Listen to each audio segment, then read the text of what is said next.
Buen día con todos, amigos. Bienvenidos a 24 horas. Cielo despejado en la capital a esta hora. Estamos viendo una toma del sector sur de Quito, el Pintado, sobre la avenida Mariscal Sucre. Y miren el smog. Siempre recalco la cantidad de contaminación que tiene la capital. Cielo despejado, pero lo nublado es contaminación. Liz, ¿cómo estás? Buenos días.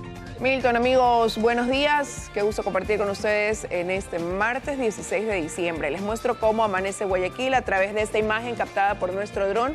Corresponde a la avenida Narcisa de Jesús. Estamos viendo un tráfico que fluye sin ningún problema. Se están realizando trabajos en algunos tramos de la vía. Tome las debidas precauciones. Cielo nublado, 23 grados Celsius de temperatura.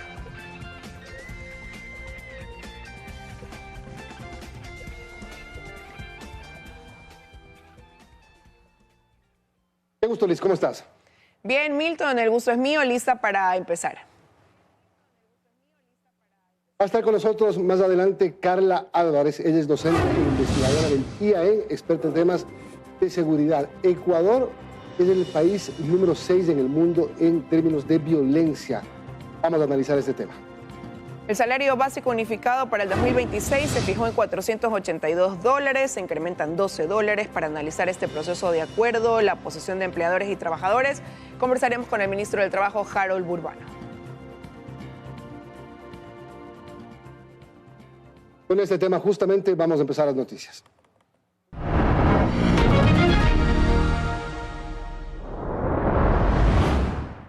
El nuevo salario básico unificado para el 2026 sube a $482, es decir, $12 más que la remuneración actual.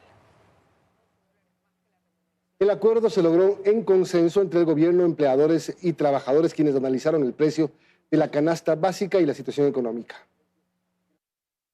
Luego de una reunión de más de 2 horas y por primera vez en 9 años, representantes del gobierno, empleadores y trabajadores alcanzaron un consenso histórico para la fijación del salario básico unificado de 2026, pasando de $470 a $482, es decir, un incremento de $12. La decisión se tomó tras un análisis del Consejo Nacional de Trabajo y Salarios en el que se consideraron indicadores económicos, sectoriales y laborales. Llegamos a un acuerdo analizando diferentes factores, poniendo de referencia la canasta familiar, 3.5 del alto costo de la vida. Con esa referencia, nosotros hicimos el juego matemático directamente. Hablemos del 13º, que también sube el 14º. Además, esta nueva fijación responde a criterios de responsabilidad económica, así como sostenibilidad empresarial. Nos parece que este acuerdo enfoca mucho esas capacidades de absorción reales que tiene la empresa para que no exista un ambiente que ponga en riesgo la sostenibilidad de los empleos, sino que nos permita ya trabajar en reducir la pesada estructura de costos que tienen las empresas para que más bien se puedan generar más empleos. Mediante su cuenta de X, el presidente Daniel Noboa también se pronunció y sostuvo que no hay imposición, sino consenso y que demuestra una economía que se fortalece y que viene acompañada de políticas que buscan incentivar la creación de plazas de empleo. El nuevo salario básico de $482 entrará en vigencia desde el 1 de enero de 2026. María Fernanda Utreras, Teleamazonas.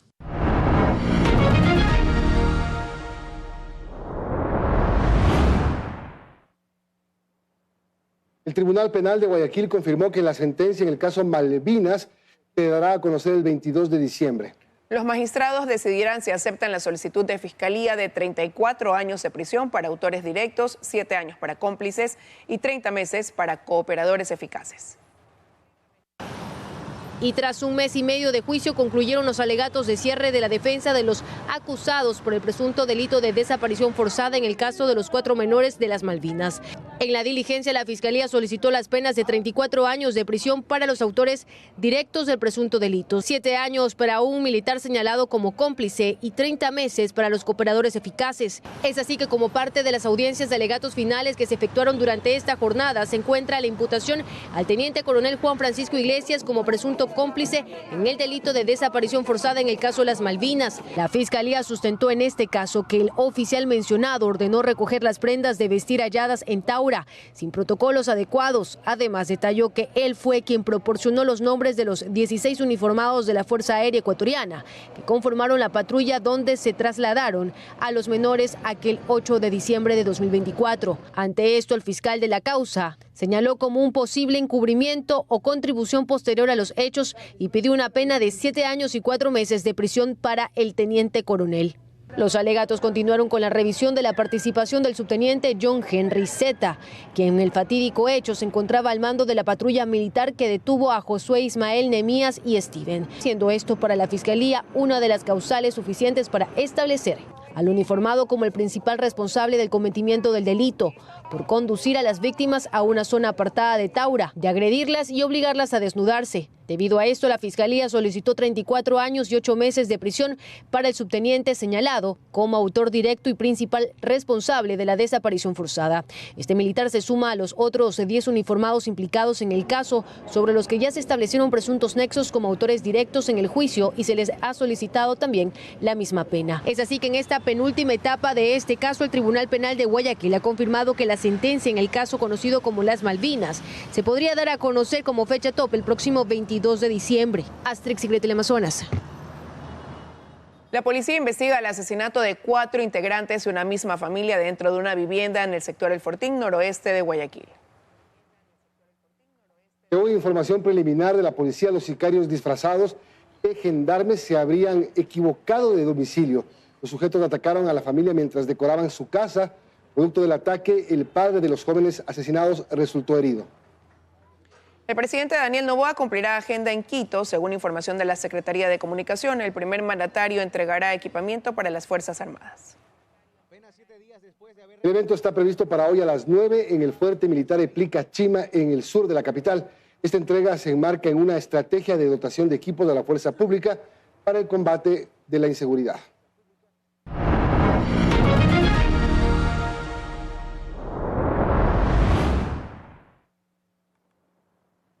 La firma uruguaya ATM, Austral Technical Management, entregó al Ecuador contenedores vacíos, además de generadores incompletos, usados e incompatibles. Las conclusiones del peritaje realizado por SELEC revelan la descomunal cifra que pagó el país por las maquinarias. El informe pericial se entregó el pasado 24 de noviembre y sus conclusiones son la confirmación de un engaño monumental al país que atravesaba por la peor crisis de energía de su historia. La protagonista es la empresa uruguaya Austral Technical Management, que recibió 71.4 millones de dólares a cambio de casi nada. Lo insólito, uno de los contenedores que llegó al país estaba vacío. Los contenedores 1 y 8 no tenían ni motores ni alternadores. Los números 6 y 7 tampoco tenían motores. La primera gran conclusión de este peritaje es que ATM trajo al país equipos usados e incompletos. De hecho, la conclusión del perito Patricio Coello mereció las mayúsculas. No existe un solo termogenerador que se pueda catalogar como nuevo. Y de los generadores armados se comprueba su vetustez, oxidación y malas condiciones. Los motores que ya están usados no gozan de garantía de fábrica. Esto significa que el perjuicio puede tomarse como una pérdida total y muy pocos motores podrán salvarse para la operación. No obstante, la audacia de la empresa uruguaya llegó más lejos y la pericia lo confirma. Lo único nuevo son las placas de identificación de los equipos, colocadas en lugar de las viejas e ilegibles. La imagen revela el engaño. Colocaron placas nuevas en motores, tanques y válvulas. Pero la conclusión de este peritaje abre una nueva interrogante sobre los generadores incompatibles, incompletos y usados que trajo ATM al país. Y es cuál es el papel de la verificadora en todo esto. Una verificación vía remota por videollamada con una elemental primera vista no podía ser peor.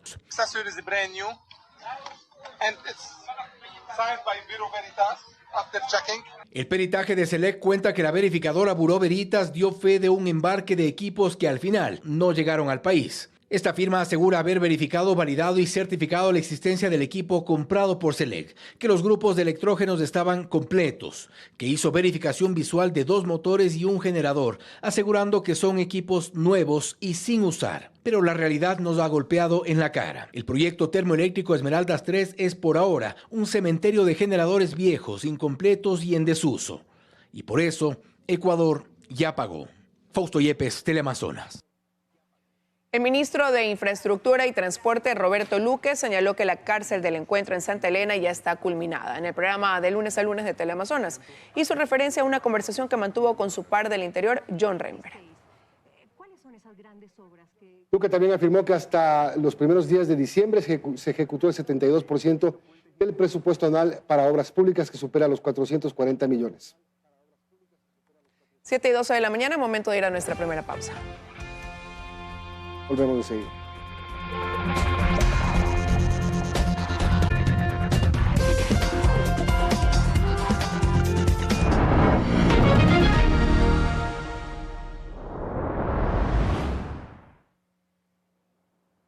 Ex asambleístas del correísmo y Pachacutic buscan conformar un nuevo bloque legislativo antes de que termine el año.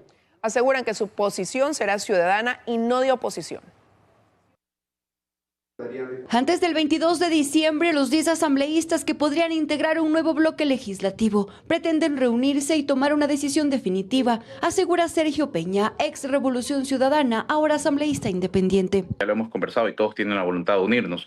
Realmente depende de cerrar el tema en base a las intenciones que querramos. Nosotros lo que queremos es ser, en este caso, una mini bancada, como se quiera ver, que sea propositiva, que tenga propuestas a favor del país. Según Peña, la intención de ser un nuevo bloque legislativo no le dejaría al gobierno sin la mayoría que hasta el momento le ha permitido aprobar leyes. Lo que sí es que buscan tener líneas de trabajo propias, explica. Por ahora lo conformarían los 2 ex correístas, Yajaira Urresta y Sergio Peña, el ex social cristiano Samuel Celeri y los 3 asambleístas de Pachacutic, a más de algunos independientes. Idea que no le preocupa al oficialismo, dice Inés Alarcón, pues sus 80 votos están en firme, asegura. Tenemos una mayoría sólida, tenemos una bancada grande, tenemos aliados también. A Cecilia Baltasar, ex Pachacutic, lo que le preocupa más allá de la creación de un bloque legislativo que no tendría vida jurídica es el incumplimiento de la agenda legislativa. Solamente nos ponen en la mesa de discusión temas o asuntos que nos distraen la atención cuando es urgente la protección de la vida de cada uno de los ciudadanos ecuatorianos. Por ahora no hay nada en firme. Tras la reunión prevista para esta semana se haría el anuncio oficial. En Quito, Karen Aro, Teleamazonas.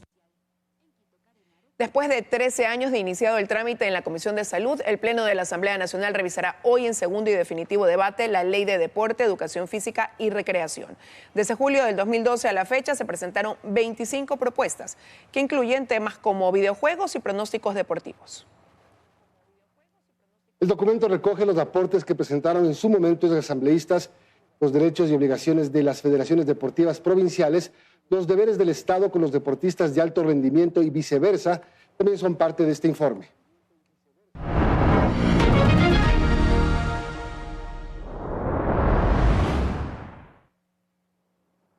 El Servicio Nacional de Aduana refuerza los controles en los aeropuertos del país para frenar la evasión de impuestos. Un equipo periodístico de Teleamazonas constató que pese a los controles en la zona de aduana en Guayaquil, no se registraron largas filas de pasajeros. Están en su gusto y un placer. Estos son algunos de los videos que circulan en redes sociales. Aquí se puede observar a una ciudadana que anuncia su viaje a Ecuador y asegura que en su maleta lleva varios artículos que fueron encargados previamente. Desde el Servicio Nacional de Aduana de Ecuador se asegura que este tipo de acciones no son emprendimientos, sino evasión fiscal. Como aduana, nosotros tratamos de combatir el comercio ilegal. Así, por ejemplo, luce el área de aduana del aeropuerto en Guayaquil. Durante el fin de semana se grabó este video en el que se evidencia cómo la problemática aumenta previo a las festividades.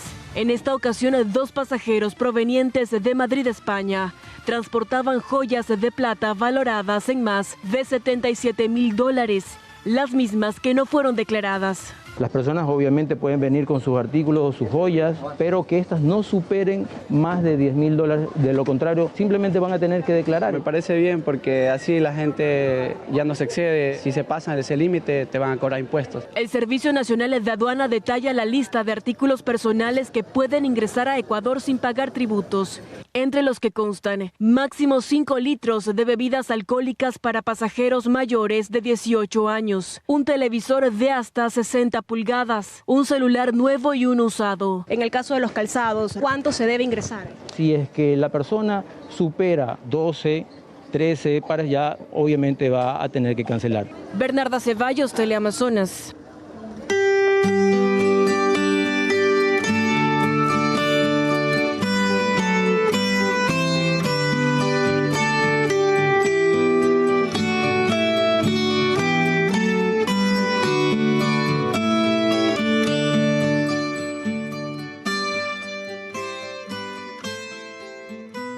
La novena, una de las tradiciones de las familias ecuatorianas, comienza hoy en instituciones de empresas y grupos que se reúnen para los tradicionales rezos. Este 16 de diciembre inicia el conteo hasta la llegada de la Navidad. Esta actividad tiene una serie de ritos que incluyen oraciones, villancicos y reflexiones. Incluso hay espacios en los que se desarrollan otras actividades como la velación del Niño Jesús, también se comparte comida tradicional de la época. El pase del niño viajero en Cuenca, por ejemplo, reunirá a más de 400 carros alegóricos y se calcula a unos 100.000 feligreses. Y la plaza de San Pedro volvió a convertirse en el corazón simbólico de la Navidad, con la inauguración del tradicional pesebre y encendido del árbol que cada año acompañan las celebraciones navideñas en el Vaticano. El acto, celebrado a mediados de diciembre, marca uno de los momentos más esperados tanto por los fieles como por los miles de peregrinos y turistas que visitan Roma durante estas fechas. 7:22, hacemos una pausa, regresamos para conversar con el ministro de Trabajo. Ya volvemos.